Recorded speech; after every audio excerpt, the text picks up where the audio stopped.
Good morning, it's me, Pearl, from Pearl and the Prayers, and this is Tuned In Tarot. And we are here to take a look at the Divine Feminine's Empress energy for today, for our continuation of Empress Week. I pulled a Goddess card to start us off, and I'm going to use the format that I normally use for the Divine Masculine, Divine Feminine spread, but we're just going to be focused only on Divine Feminine's cards today.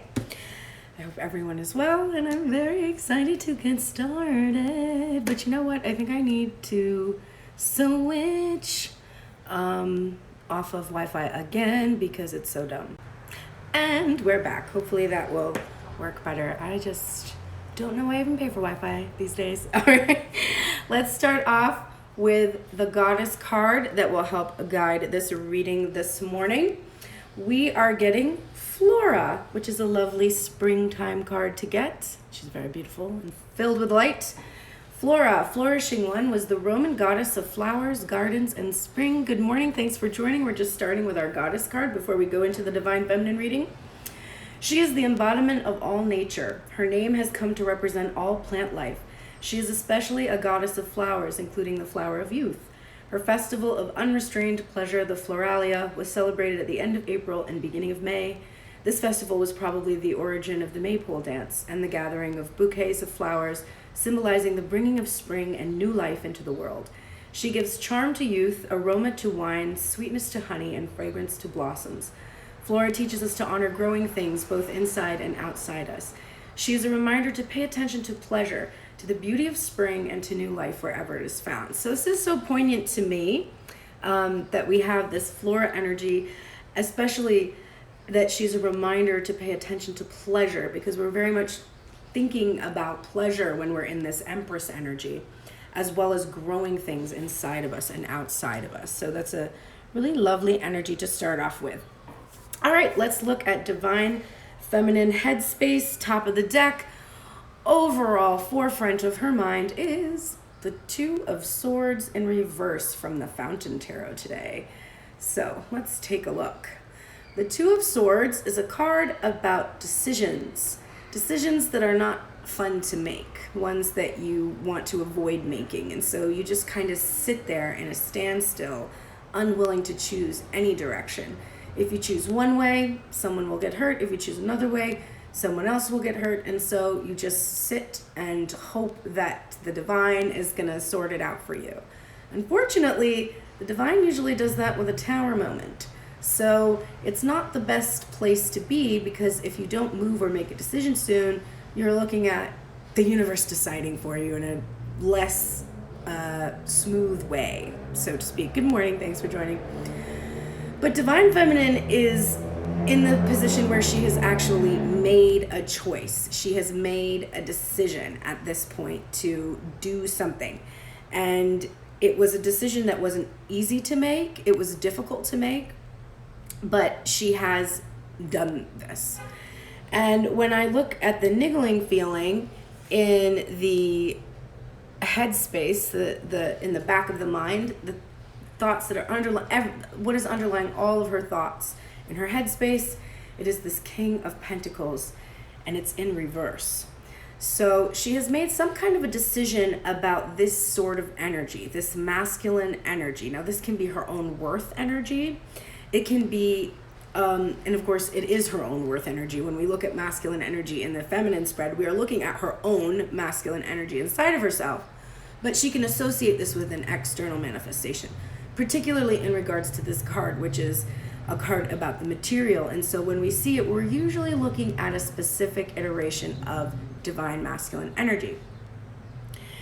So it would seem that if the forefront of her mind is that she has made a decision, and the thing that's underlying all of her thoughts and ideas is this divine masculine energy, she's made a decision about a specific iteration of masculine energy in her life.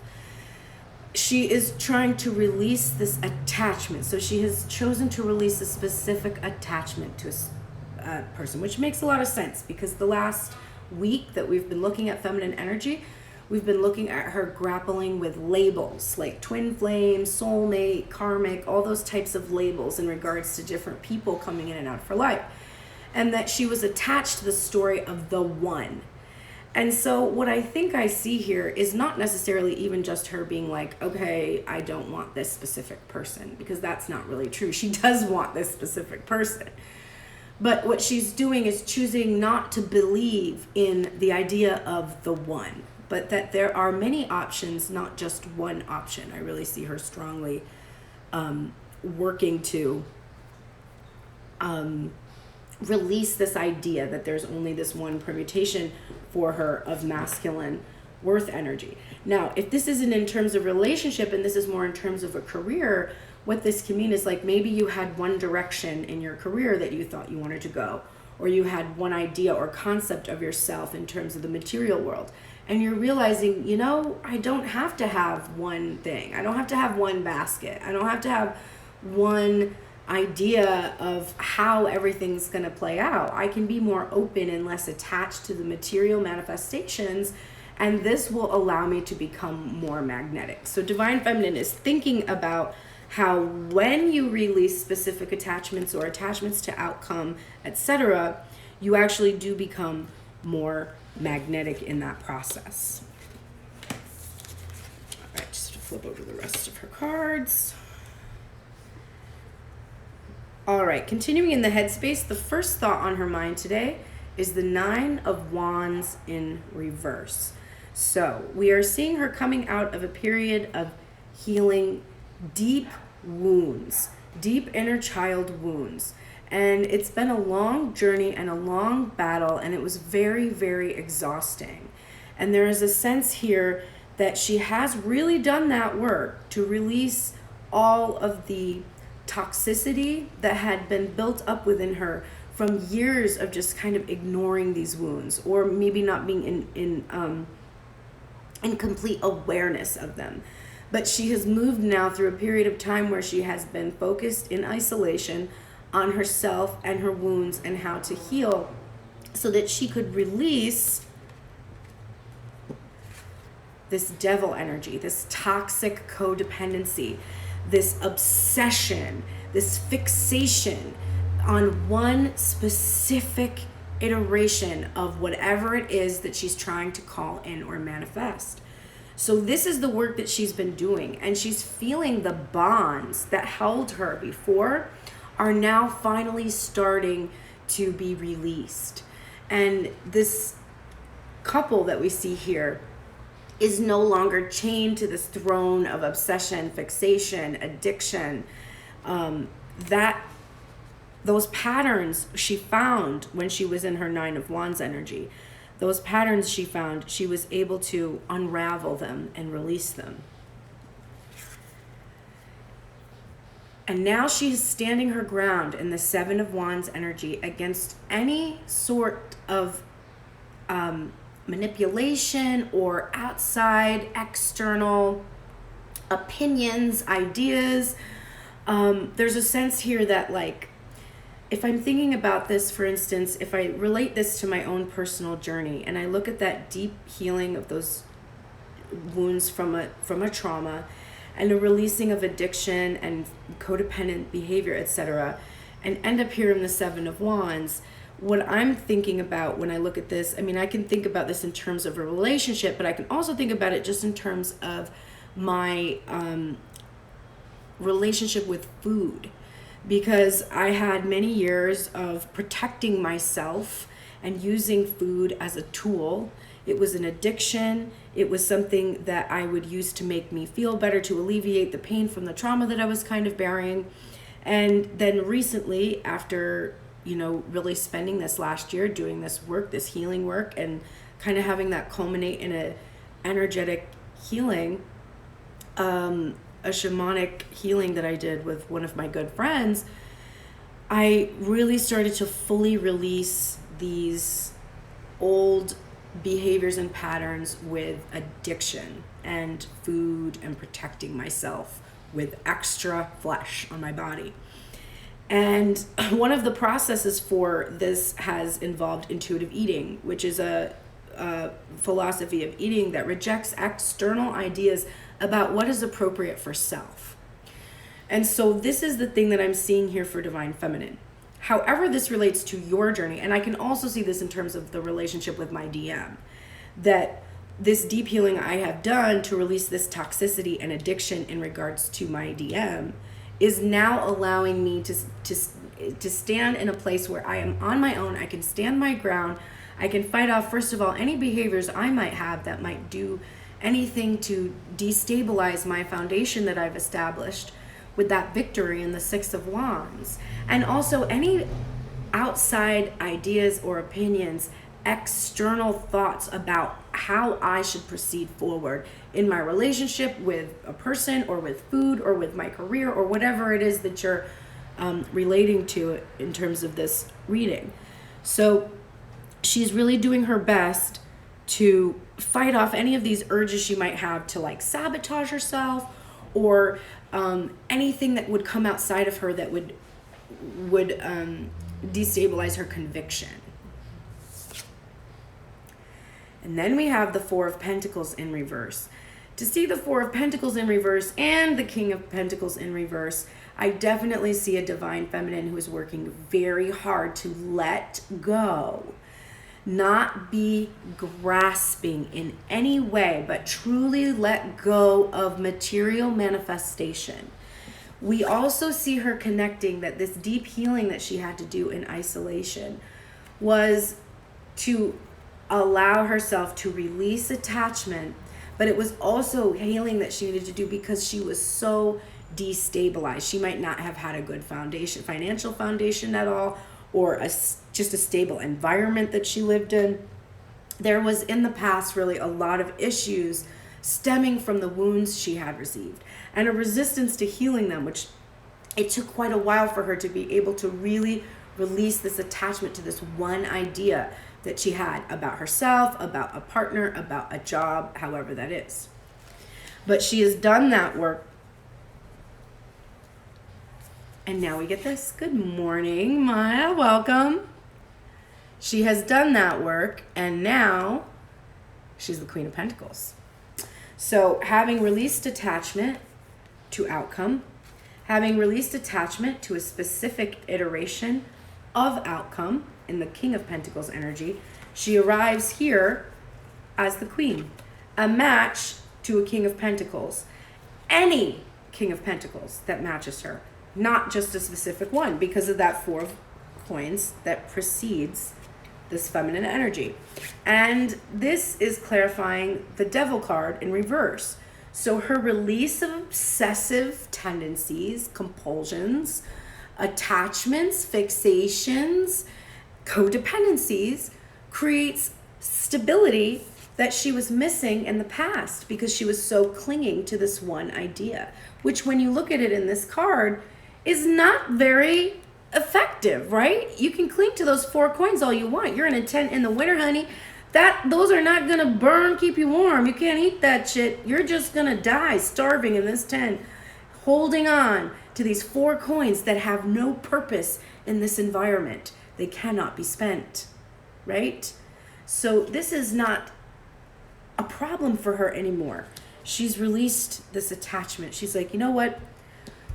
If we're looking at this in terms of a relationship, whatever type of bullshit I was getting, I'm not attached to that bullshit anymore. What I'm attached to is my own Ace of Pentacles, right? My own offer, my abundance, my fertility. I'm a badass bitch, okay?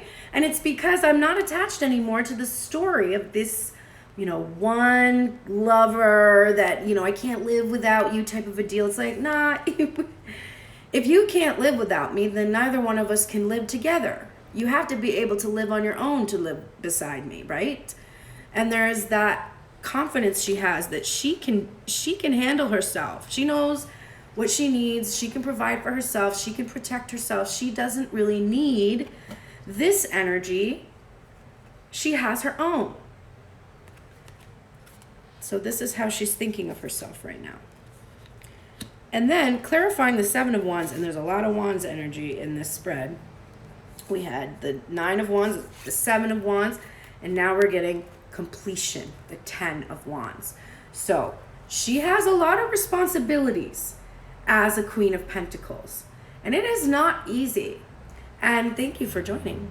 And she would love to be able to put this down at this point, these responsibilities, to share them, to share the load with someone else. That's definitely something that is on her mind. She is also wanting to experience the completion of a cycle in hearing communications that have been withheld from her, right? It's almost like this masculine energy is standing there with his hand up there, right? Like, you know, stay back. And there's all of this communication that's coming at him. And it was coming from her. It was coming from her. So there's a sense here too that she kind of wants to stop doing this. She wants to stop being in this cycle where she's sending these messages, etc.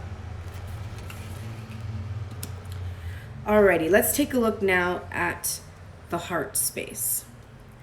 Top of the deck, overall heart space. Got another 10 here. It is the 10 of Pentacles. We're using the Field Tarot. So we just looked at the Fountain Tarot, and now we are looking at the Field Tarot. And this is a culmination of your entire material fulfillment, right? It's the house, the car, everything. But in her heart space right now, we don't see that. We just see all of this, this full spectrum here of color. And the card itself says establishment. And this was in reverse. So Divine Feminine is feeling like she can't fully experience this 10 of Pentacles quite yet. That she's not fully established in this new sense of what embodies her material well-being. She has had to, you know, figure out exactly what this constitutes. We saw this yesterday in the reading, that she was really needing to look at the 10 of Cups and be very, very honest with herself and truthful with herself about how she wants to fill those cups now. And of course, that's translating also to the material. She wants to feel a sense of establishment, and she kind of can taste it, like it's almost right there, but it's still eluding her a bit. It's still like she can't quite celebrate this yet. The completion is within reach, it's just not occurred. And the niggling feeling in the heart space is the Princess of Wands, or the Page of Wands, and it says exploration. So the niggling feeling is one of excitement and anticipation. The sense that this 10 of Pentacles is on its way to her. And she's excited to explore. She's almost like not certain of what this is going to be composed of, because she's put down a lot of what she thought she needed, right? She really did that work that the divine has been calling us to do, which is to forget what you think you need. And so I see Divine Feminine kind of doing that in her heart space, just sort of like forgetting what she thinks she needs and exploring whatever the divine is going to bring her way. We got a little bit of overfeeling in the heart space, but we're starting off with the Magician in reverse. So when we see the Magician in reverse, there's a couple implications about that. Number one, there's a sense of powerlessness that can come from that card. There's also potential for ego, trying to do things on your own without really being conscious of how you're supposed to be co-creating, trying to handle things when really you should be working with the divine to handle things. This can also be about her feeling like she has all the tools, but she wasn't really using them.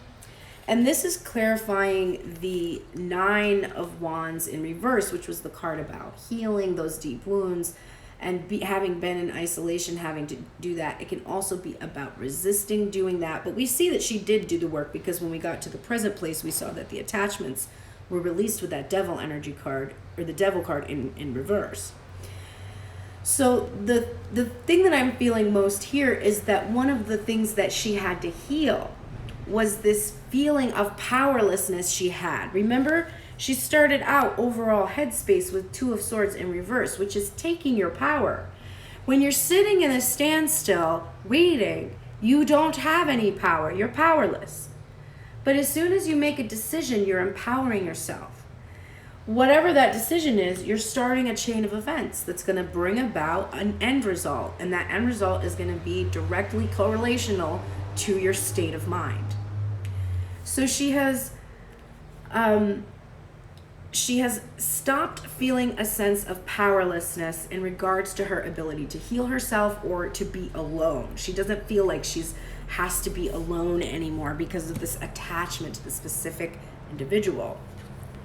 Instead, she is getting this sense that now that she's released this devil energy, this obsession, fixation, codependency on this one specific outcome, now in her heart space, she is feeling a sense of reciprocity because she is giving herself what she needs. She is meeting her own needs. So she is putting in a request and then getting to the heart of what it is that she's looking for in that request and trying to meet her needs.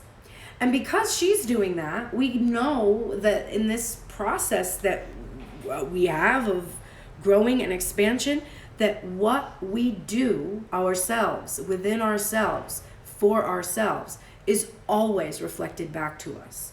So if you are feeling like people are not appreciating you, not paying attention to you, not being considerate of you, you need to say, how am I not appreciating myself? How am I not paying attention to my needs? You know, you have to ask yourself the question when you have a lack or you sense a lack, you have to ask yourself, how am I not meeting my own needs? And she's learned this. And instead of blaming others or blaming it on the devil or blaming it on the wounds she had in the past, she took the responsibility to deal with the wounds, to handle the wounds, to release the attachments, and to open herself up to the potential for a reciprocal relationship, whether that is with the company she works for or her clients or her love interest, whatever that is. She has established reciprocity for herself. The Seven of Wands, where she's standing her ground, she's not allowing these external opinions or ideas to persuade her against her convictions. And this is being clarified by the Ace of Cups. And this beautiful image shows you that when you fill your own cup up with that inspiration, love, agape from the divine, what you have is a reflection of your own love that's going to appear. It's going to come back to you with that energy of that Six of Pentacles, that reciprocity. So she's being really generous with the self, and she's really in that love. And there's opportunity here, and there's an offer of love that comes from herself. She's also standing her ground, and she is refusing all offers that do not reflect her own love. If it doesn't reflect her own love, she's not interested. It must be reciprocal. This is her new state. This is what she believes, and this is what she's honoring in her headspace and her heart space. I can't make this up. This Four of Pentacles in reverse is clarified by the Devil in reverse, which we already saw in the headspace.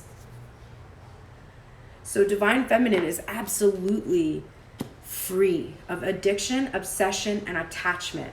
She has let this go. Now, that doesn't mean that she doesn't have love for the specific person or passion for the specific career, but she has let go of an attachment to, first of all, having to make shit happen herself, trying to control, trying to manipulate, forgetting about the divine's role in it, and thinking that she has her own power, which she doesn't. Her power comes from God, or however you call that, spirit, source.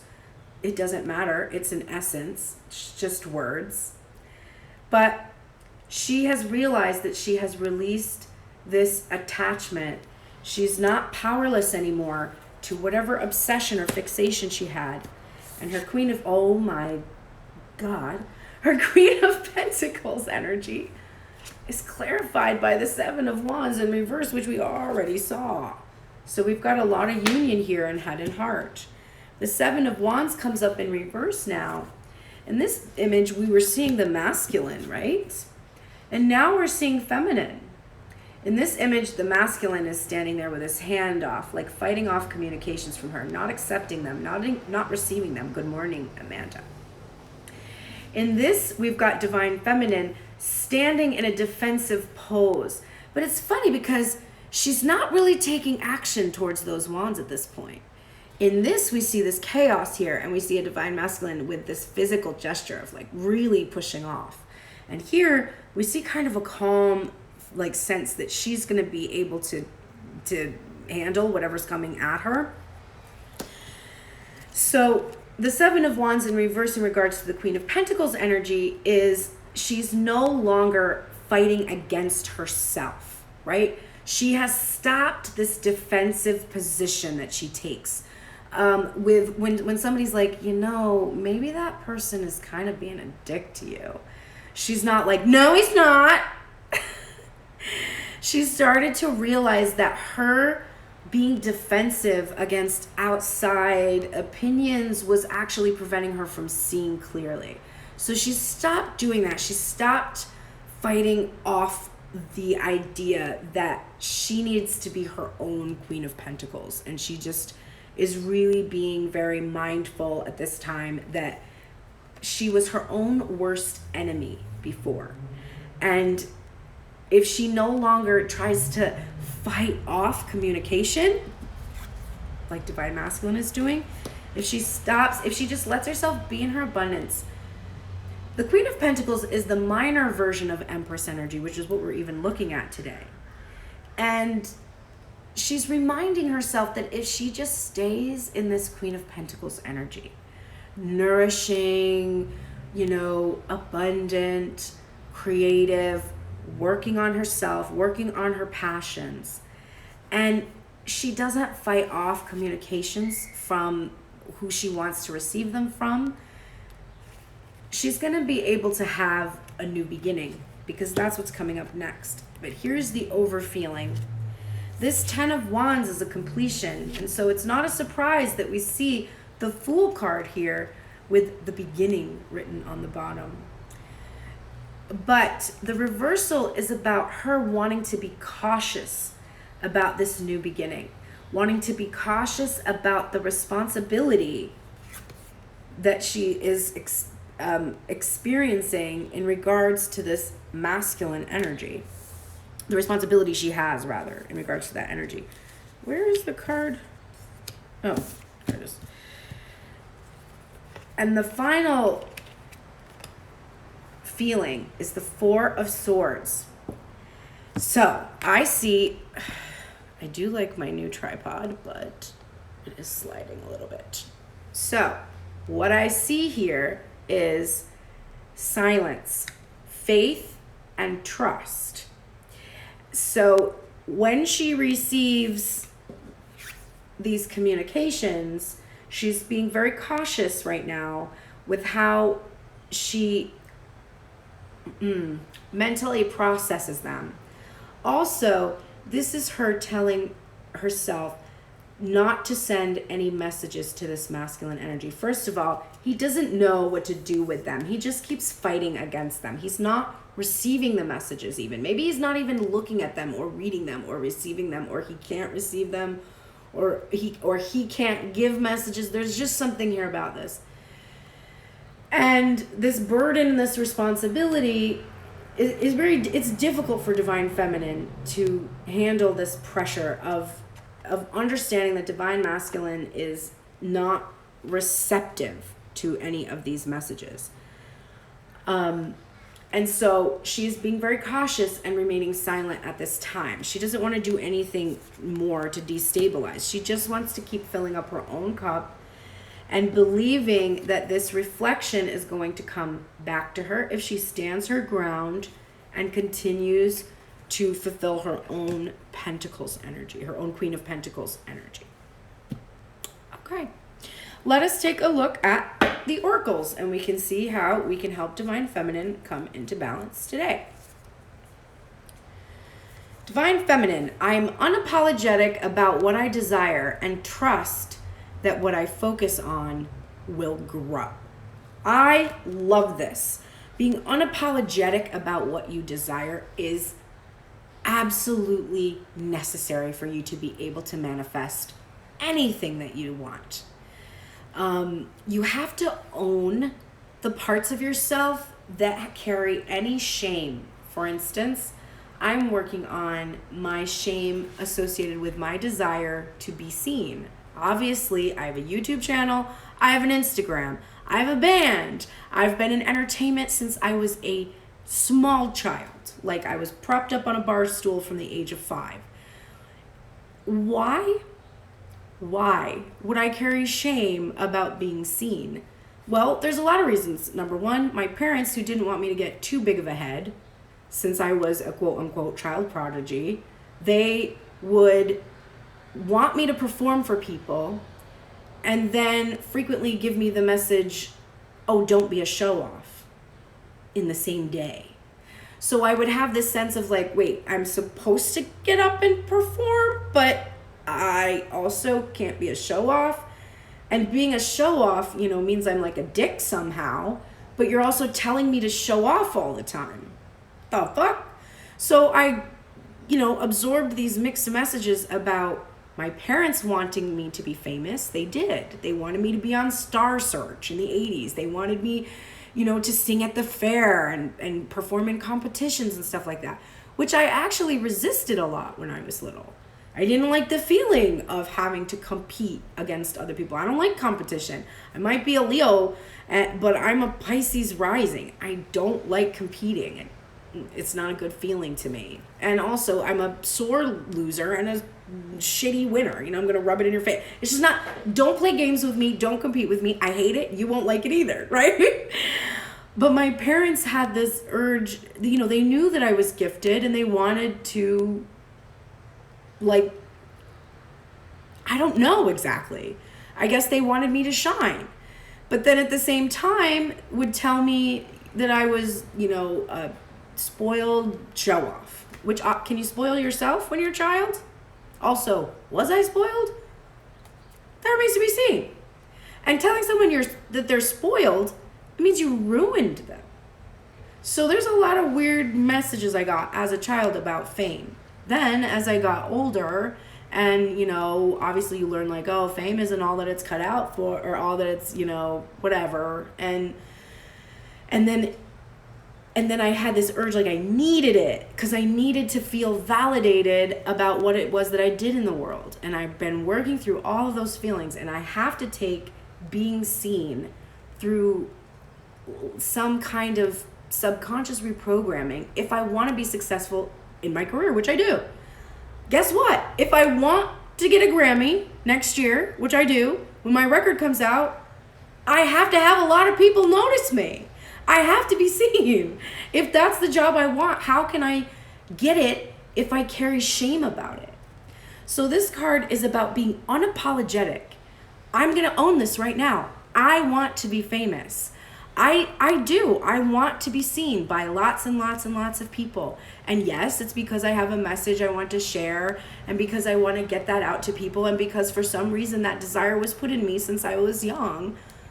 But I also just want to be famous. That's a thing that lots of people want. Even though I know that there's shadow about it, and that it's not all it's cut out to be, and all that stuff. I still want that, because for me, that equals success in my field. So if I don't say that to you, if I'm oh, I don't care about being famous, and try to pretend that that's not important to me when it clearly is, how can I manifest a career as a famous musician? I can't. And maybe it's embarrassing to me to talk to you about this right now. It is. It is embarrassing to admit I want to be famous. Ugh. But until I can say that without feeling grossed out, I won't be able to attain it. Or if I do, it will be very uncomfortable, and I will always be in conflict with it. So I have to come to terms with a part of my personality. I'm a Leo sun. I'm a Leo moon. Bitch, I'm literally pre-programmed to be famous. And you know what? You all love it. So, I should just embrace it, right? That's the work you have to do in your own life about whatever it is that you want. If you want a specific manifestation of the divine masculine and your ass feels embarrassed about it, good luck. Good luck. you won't be able to achieve it. Because while you are asking for it, you are saying it brings you shame, or you're afraid of it, or, you know, there's a judgment you have about people who get that. Like, you judge other people that are famous. If I judge other famous, if I'm like, oh, you know, all that person does is like uses their fame to do this and that, and they're not even talented, and da-da-da-da-da, and I say negative things about people who are famous or negative things about fame, how can the universe give me what I want, which was to be famous? How? It's the same with this masculine energy. If you are embarrassed because you still want this person, you have to own it. You have to own that you still want this person. You have to speak it out loud. Hey, I still want to be with the person, my person. I still want to be with my specific manifestation of my divine masculine. Every single second of the Empress week that I have been working to release the story, I have still wanted that person. If you don't own the shame and the feeling of being like, well, I guess I'm pathetic then, you have to take pathetic through unblocked inner child, unblocked shadow, and find out where pathetic comes from and why you are afraid of being pathetic, and work. This is how you do this work. This is how you get what you want. You can't get what you want by pretending you don't want it. You can't get what you want by believing what you want isn't good. The universe is going to do, it doesn't know exclusion. So it's going to do exactly what you say. Exactly. And if you say, I want this person, but I'm afraid of actually being in a relationship because I haven't done the healing work I need to do about past relationships, then the universe is like, okay, well, we'll hold this person in reserve for you while you do the work, because you just said you want this person, but you also don't want this person because you need to heal, so we'll just hold this person back here for you. And then you do the healing and you're like, okay, I want this person. The universe is like, all right, here we go. We're going to bring this person out. She wants the person. We're going to bring the person in. And then the person starts coming in and you're like, oh shit, I actually didn't really think about X, Y, and Z. And now I'm kind of afraid. And the universe is like, oh, hang on. She's saying she doesn't want it now. She's afraid. All the staff for the universe is like, Jesus Christ, we have to put this back on the shelf again. Yeah, just put it on the shelf again. But it's on the high. She'll just do it. She'll just do it. And then next week she does the healing work and they're like, oh, she's ready for the person. She's ready for the person. And the staff is like, is it for real this time? Because I don't want to get this shit down if she's just going to be like, no, I'm afraid of it again. So if you're coming here and you're watching these, and I mean, this week it's just been about feminine. But if you've been watching my twin flame or the two, divine masculine feminine balance readings that I do all the time, and you're just coming here and you're like, okay, I don't understand, like it seems like divine masculine is going to come and then he doesn't and nothing happens, it's because you're not actually doing the work, or you are doing the work and there's still more work to be done, and you can't be upset about that because that's why you're doing this. Okay, let's move on. You are in the light attributes of the angel, which is helping those in need with no expectation of return. I love that. That's good. When you do this, when you have this energy of helping those with no expectation of a return, what do you get? Ironically, you get a massive return. So you are no longer acting innocent or angelic to mislead others, which I think was something that would do. You would be like, well, I don't know why my divine masculine acts like this. I don't know why, this doesn't work out. I'm just perfect. I just do everything right. You kind of went inside and you were like, I mean, you're kind of being a Knight of Wands, though. Did you notice how you're being a Knight of Wands, though? You're kind of just being inconsistent. You're kind of doing this. You're sending messages, veiled messages, indirect messages on your own social media when you're upset about receiving those type of messages from the divine masculine. You're doing that. And you're acting like, oh my God, he's always doing these things to me. I'm like, I don't understand. Can't you just respect me and be considerate? And then you step back and you're like, yeah, but when I do that, it's because I don't have any other choice. And the opposing energy is like, what the fuck? Obviously, if I had another choice, I would do that too. I'm limited by my own experiences. You're limited by your own experiences. How are you blaming me? How are you shaming me when you are acting the same way? Stop acting innocent. So you process that. And now you are in the light of it. You're no longer feeling like you are an angel and everyone's doing things to you. You're having a sense of like, oh, I make my own bed every day or not, depending on my mood. St. Francis of Assisi is here. This is the Husky card. You guys, I really want a Husky, okay? I need my familiar to come to me now. I've been trying, literally, I tried back in January. I had these calls with the shelter. They didn't follow up with me. I literally was like, can I have the biggest, most difficult to adopt wolf dog in your facility? And they were like, we have one that's over 100 pounds. And I was like, I want it. I'll take it. And they could not adopt that dog for over a year. And then for some reason, they just never called me back. And it got adopted later. I was like, glad it was adopted, but also what the hell? I keep trying to get dog. I can't do it. So it's funny. It's really eluding me right now. But this companion energy, this is unconditional love, companionship, and loyalty. And there's an emphasis here and support coming from St. Francis of Assisi. And so I'm actually feeling like the divine feminines are feeling a lot of sadness right now because of the lack of companionship. A sense that the unconditional love is missing from their lives. That there might have been issues with loyalty in their past with other relationships. And so there is a feeling right here that you really need to believe in this really pure love. And St. Francis is an amazing saint to be with you to help you process this.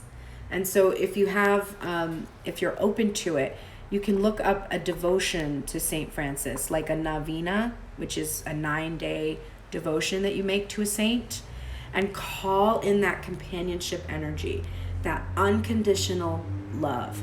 I also had an experience with a mouse this week, a little tiny mouse that I found in my house, and I know I'm like, it's not good to find one mouse, there's more.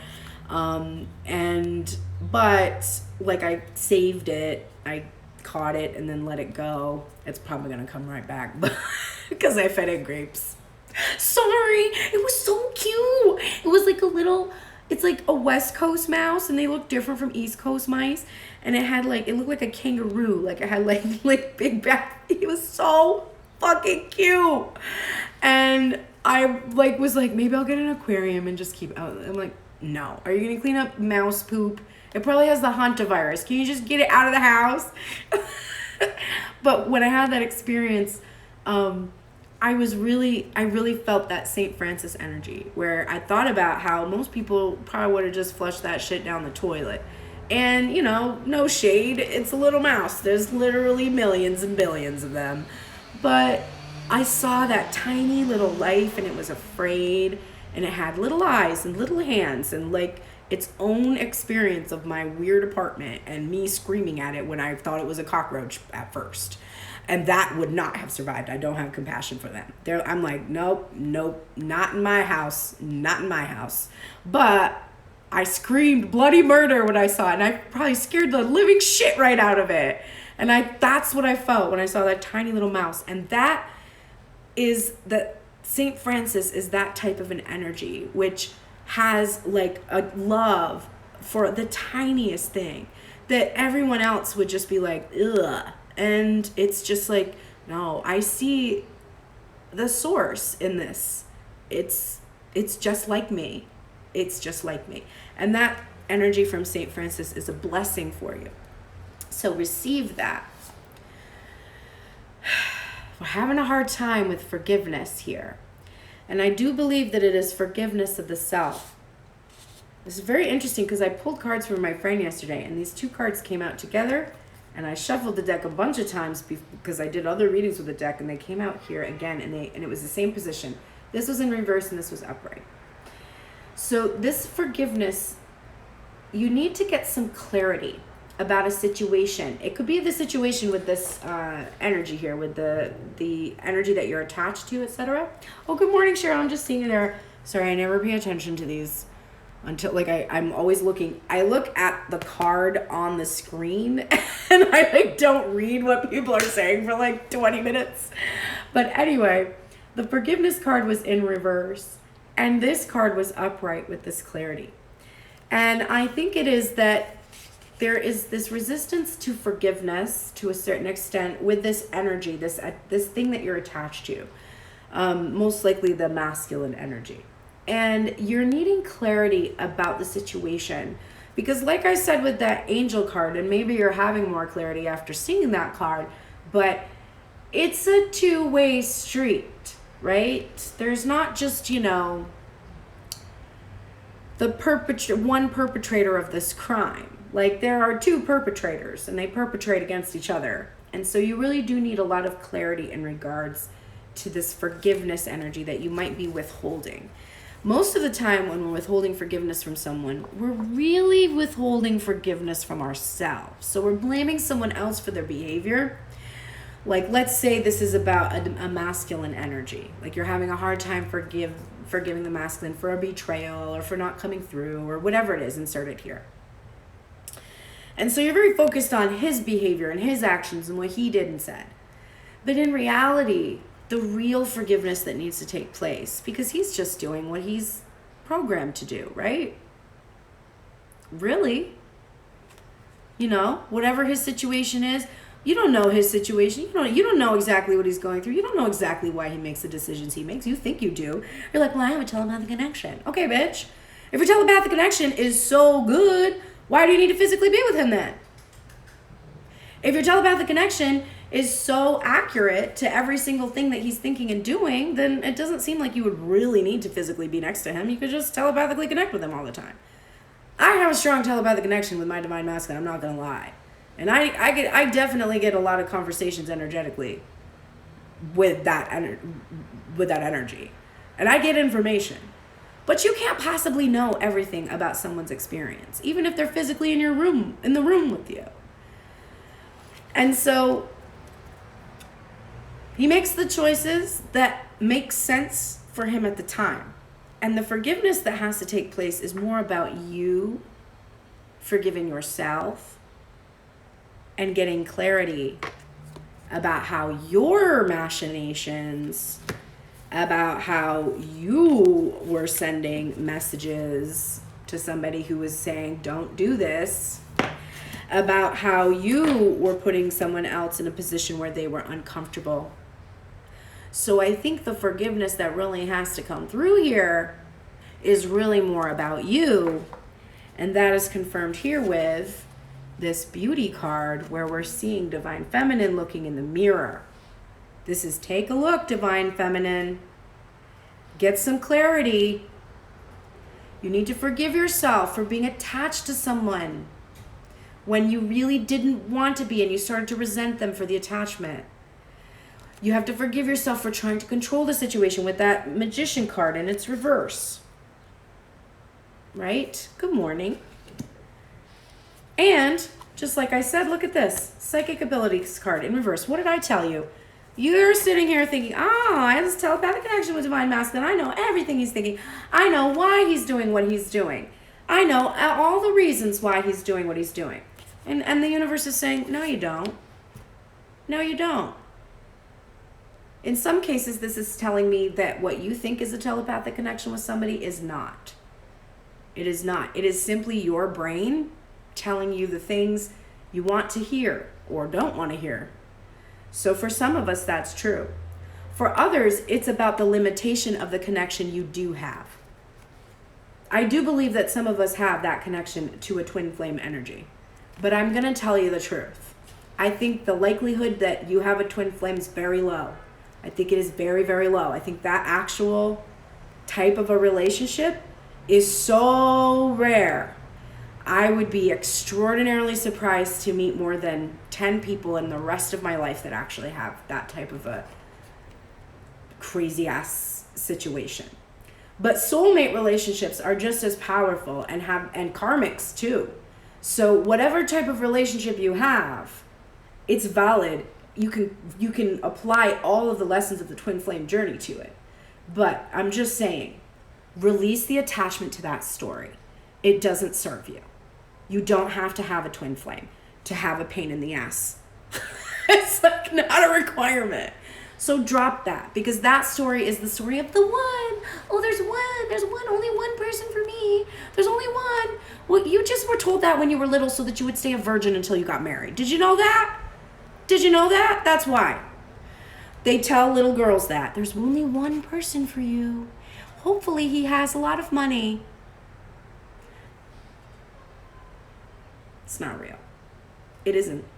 There isn't just one person for you. You don't have to be a virgin until you get married. That was just convenient for the people who were in control and who needed to pay dowries and divide land and, heirs, right? The thing is, we will take our person, and that person that we associate with that masculine energy will become a representation of that inside of us. So I see you say you've been dreaming about this person since you were a little girl. That's probably because that person represents your masculine energy to you. Here are the twin flames that I know of in history, okay? Radha and Krishna, right? Isis and Osiris. This is energy of the gods. Can you levitate? Can you move things telepathically or telekinetically? Can you control fire, water, air, earth? Are you at an extreme level of advancement in your abilities? True twin flame relationships are relationships where you have powers. I don't know very many people with real powers like that. I know everybody has intuition. Everybody has the power to tap into their intuition. Everybody has the power to read cards. I don't think you have to just be psychic to do these things. These are things that everyone can tune into, but not everyone is visited by like angelic beings. Not everyone has a mission that is global. If you're a twin flame, your mission is global.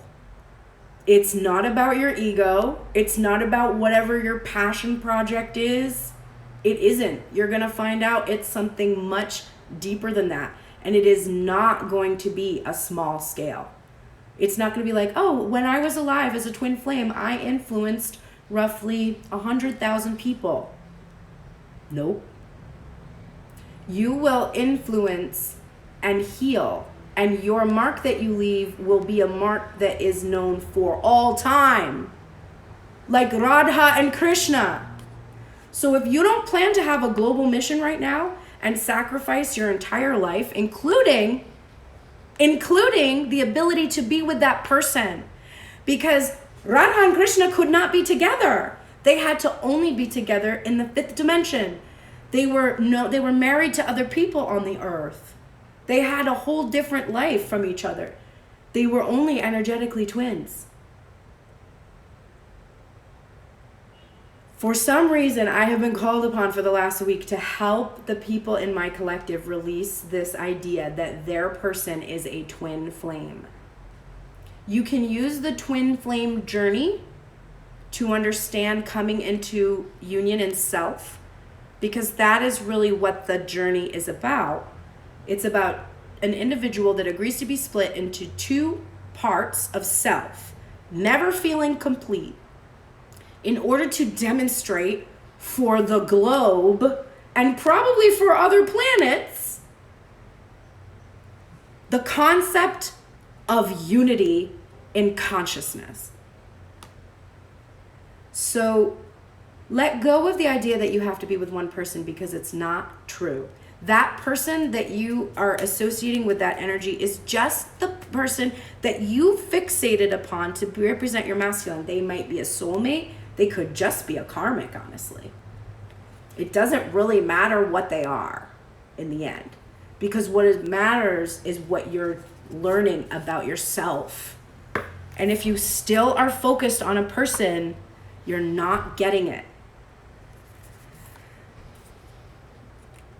A personal issue reaches resolution, and this is Cancer energy, so this is most likely about your home or your family or relationships. And so something that has been a problem is reaching a resolution right now. Communication is key. We're getting Gemini energy. The new moon in Gemini. And the twins. The two aspect of self. What we are talking about right now. And then bring love into the situation. This is new moon in Aquarius. And that's really resonating because we already had this Ace of Cups here for you. And you have a feeling in the heart space of being very much in being heart-centered in that loving energy. And we're getting mirror. This is who or what is triggering you. That is the true work of the divine masculine energy. So whether that specific iteration is your twin or not really doesn't matter. When I talk about masculine in my readings, I'm talking about the energy inside of yourself. And then that energy is reflected back to you by someone else. Their ability to trigger you is what shows you inside of self where you need to make adjustments, whether that was to own things like I talked about with fame. I need to own that I want to be famous, etc. I have to own that. And I'm going to get triggered constantly about that feeling until I own it. Whatever. So whether you have a quote unquote twin flame or not, your person is a mirror of you. Good morning, Mish. Your person is a mirror, right?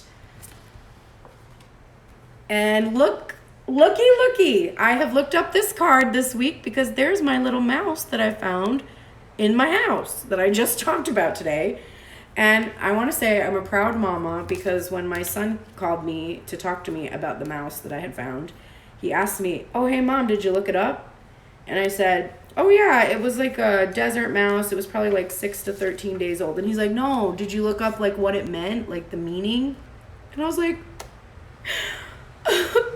my 15-year-old son is like aware of animal spirit messages. I was so happy that he that is where he went first. Like, what did it mean symbolically? I was like, okay. Well, what this means symbolically for us right now, we're getting the protection message. And when I read the messages, because I'm using the Colette Baron Reed deck, when I saw the mouse and saved the mouse, I did go read the messages. I read the oracle messages and the protection message. And it was the protection message that resonated with me. And this came out again in reverse to indicate the protection message. So I think this is a really powerful message for the whole collective at this point. This card says, tend to the small things. Are you too caught up in details, micromanaging others and stressing out because you want everything to be perfect? Are you procrastinating because you want every detail to be just right and losing track of time and your priorities? Mouse Spirit wants you to listen to your intuition that tells you that the detail you fear you are overlooking will only appear when you stop obsessing. Oh my God. There's the devil in reverse. When you do this, when this devil is in reverse for you, which it is right now in your headspace and in your heart space, which is good.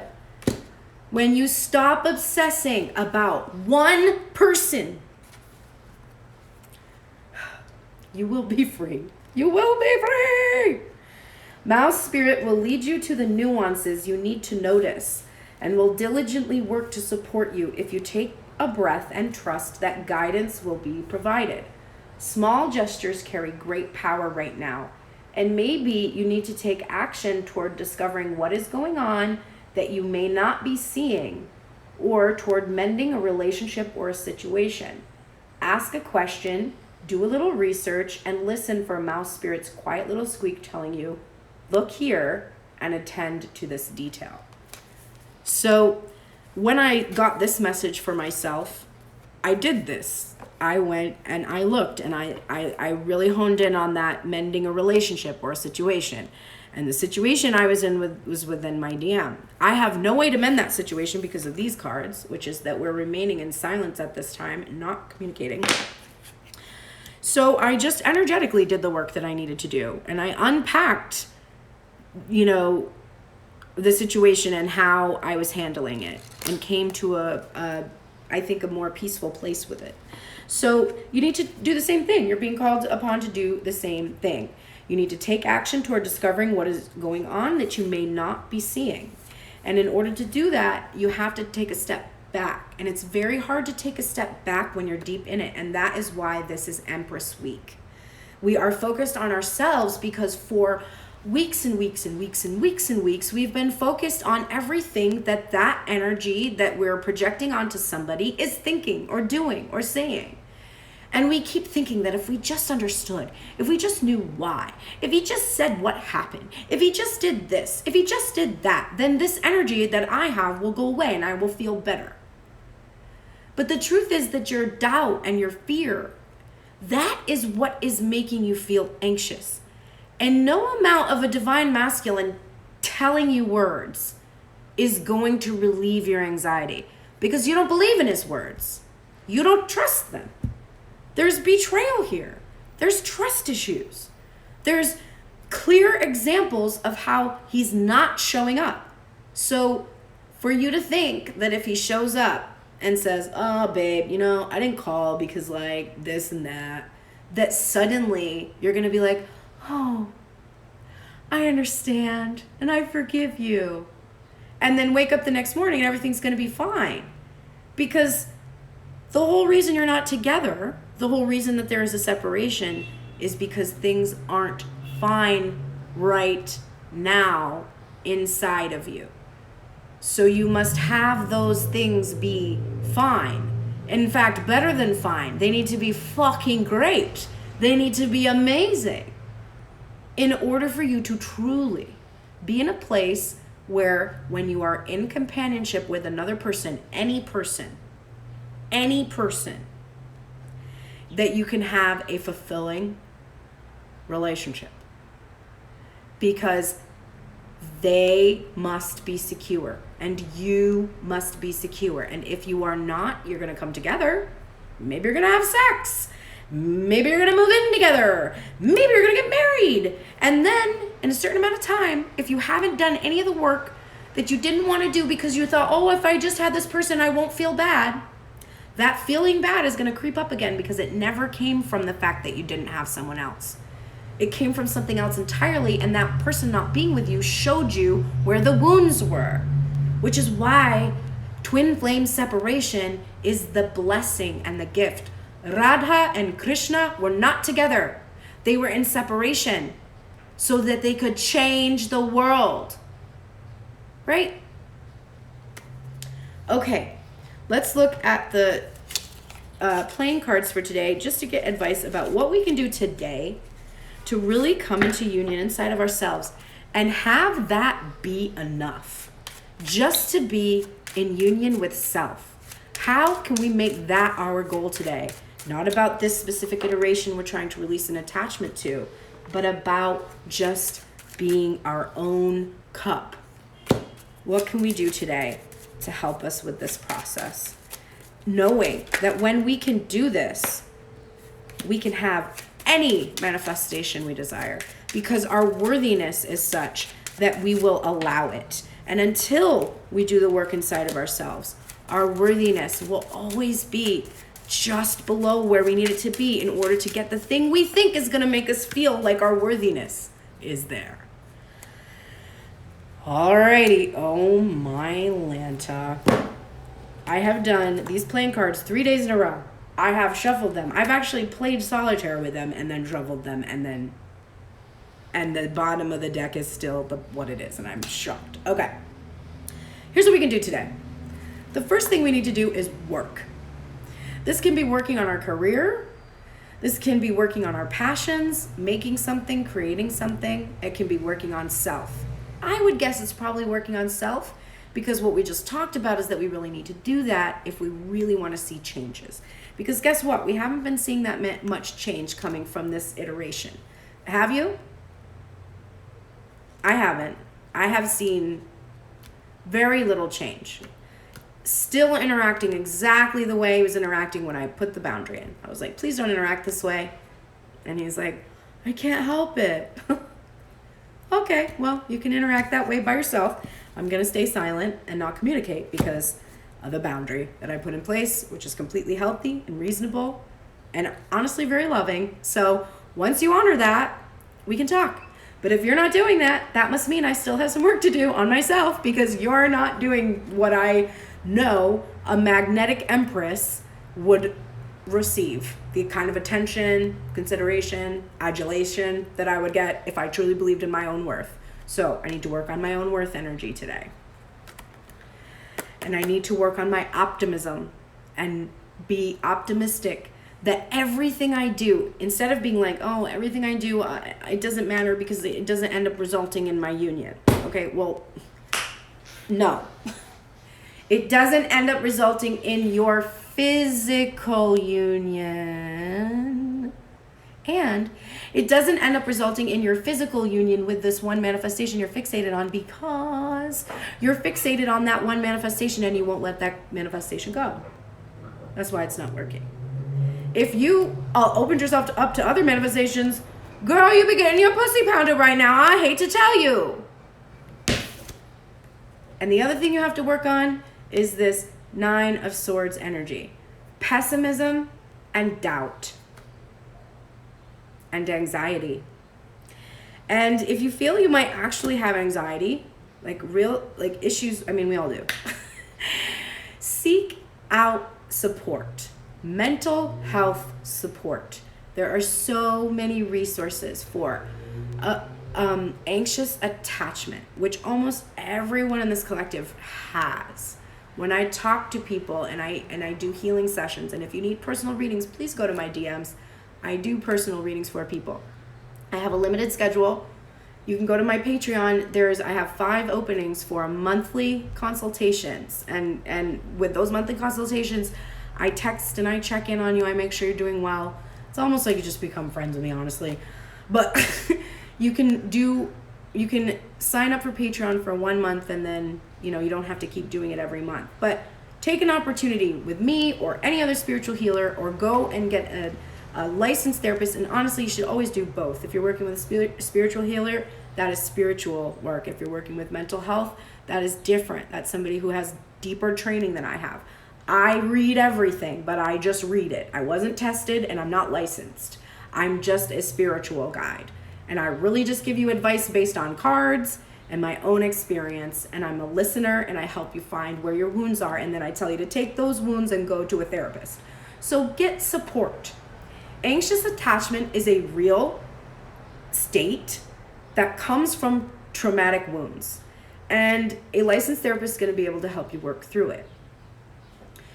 Spiritually, anxious attachment is about faith and trust. And so developing faith and trust in a higher power can be very effective for people that are suffering from anxious attachment. It takes work. It takes work. And you got to be willing to do this. Because your bottom of the deck is the 5 of Pentacles, which is lack and being left out in the cold. And if you can conquer this, and remember, 5s are easily conquered. If you can conquer this, this is the card that has been on the bottom of the deck all week. The Queen of Wands. Being able to hold your vision, being passionate, being completely capable and communicative, expressive, and there's your 10 of Cups. Your spiritual fulfillment. Release this lack mentality. It is just an illusion. And you are releasing those illusions. You're not fighting against yourself anymore. All right. Well, I was pretty bossy today. Sorry about it, but I'm going to go back and watch this myself, and I'm usually just yelling at my own self. So you're welcome. Thank you so much for joining me here today and every day on Tuned In Tarot. If you want more support, like I said, jump into my DMs. Click the link in my bio that will take you to my YouTube, my Patreon, playlist that we make. Tomorrow for The Gray Strega live reading. I still don't have a time for you. I'll let you know as soon as possible. It's normally at 12 p.m. Pacific and 3 p.m. Eastern, but I think it's going to be moved closer to 7 tomorrow, but I will get back to you for sure. It's 7 p.m. Eastern, but I will get back to you for sure as soon as I hear back from Gray Strega today. And then I'll be sure to post it in my stories. So pay attention to my stories and Gray Strega stories over the next 24 hours to be able to know what time we're going to go live tomorrow. Remember, we're going to check in tomorrow only on the Divine Feminine because it's Empress Week. So she's going to take head space, I'll take heart space, or vice versa. And we're just going to focus completely on feminine.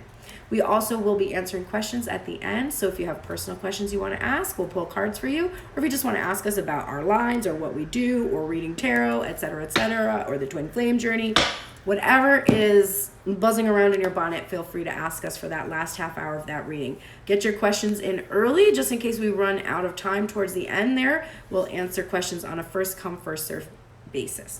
Thank you so much. I hope you have a great day today. It's a little cloudy here in Los Angeles, but I hope it's beautiful where you are. Have a glorious day and take care.